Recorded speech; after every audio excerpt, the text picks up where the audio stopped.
Hi guys, welcome back. KTM has launched the Duke 125 in India, which is one of the most interesting bikes to be launched in the market.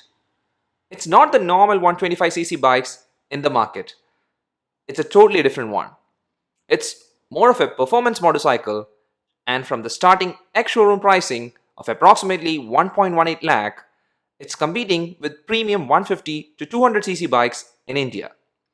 That said, it's the cheapest KTM bike available in India, period. The design is identical to the Duke 200, and that's a good thing.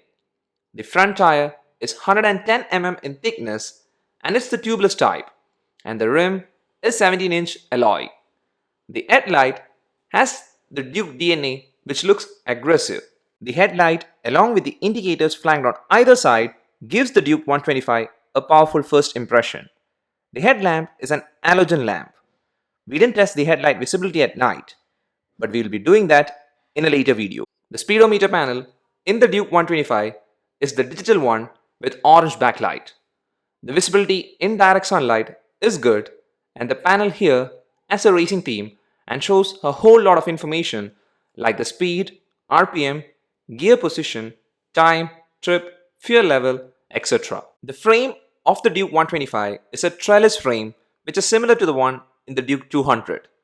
The bike is heavy, especially for a 125cc bike at 148 kilograms, and feels really well built.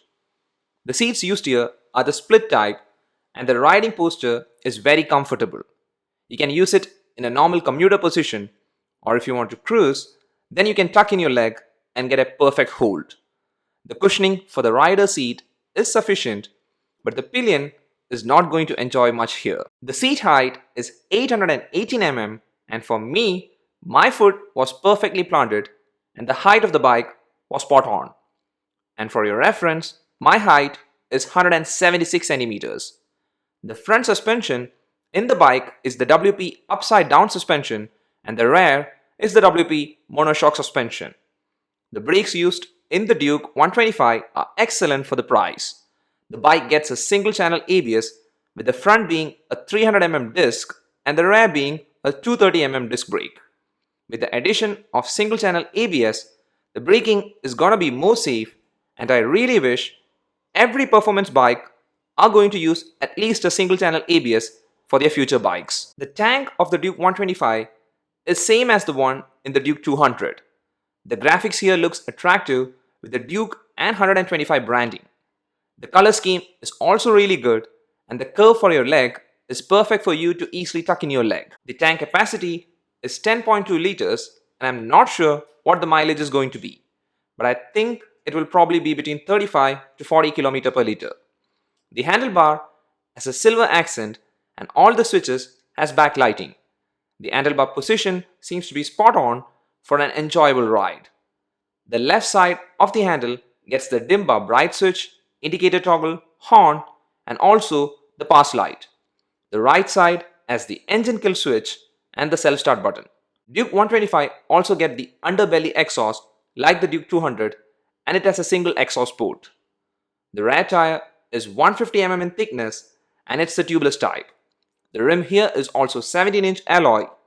The bigger rear tire used here is an excellent addition because this will really improve the stability of the bike while taking corners. The taillight used here is simple yet attractive, and the taillight is LED. The pillion grab rail is the split type, and it's really comfortable for the pillion to hold. For the color option, you can choose from either orange, black or white. The engine specification of the bike is also very interesting. The engine that powers the Duke 125 is the 124.7cc liquid-cooled single-cylinder 4-valve DOHC engine, which produces a max power of 14.3 bhp at 9,250 rpm and max net torque of 12 Nm at 8,000 rpm. The transmission has a 6-speed gearbox. I didn't do an in-depth ride testing to give you my final impression about the ride quality and comfort, but my initial impressions are very positive.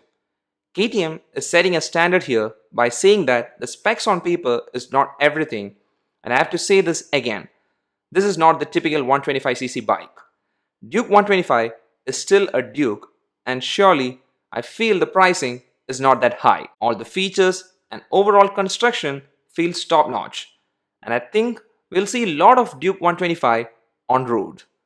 Well, that's up for this in-depth overview and my initial thoughts. There will be a lot of interesting videos in the future, and for that, please do subscribe and hit the bell icon so that you won't miss them. Thank you for watching this video. And before you go, here is the exhaust note.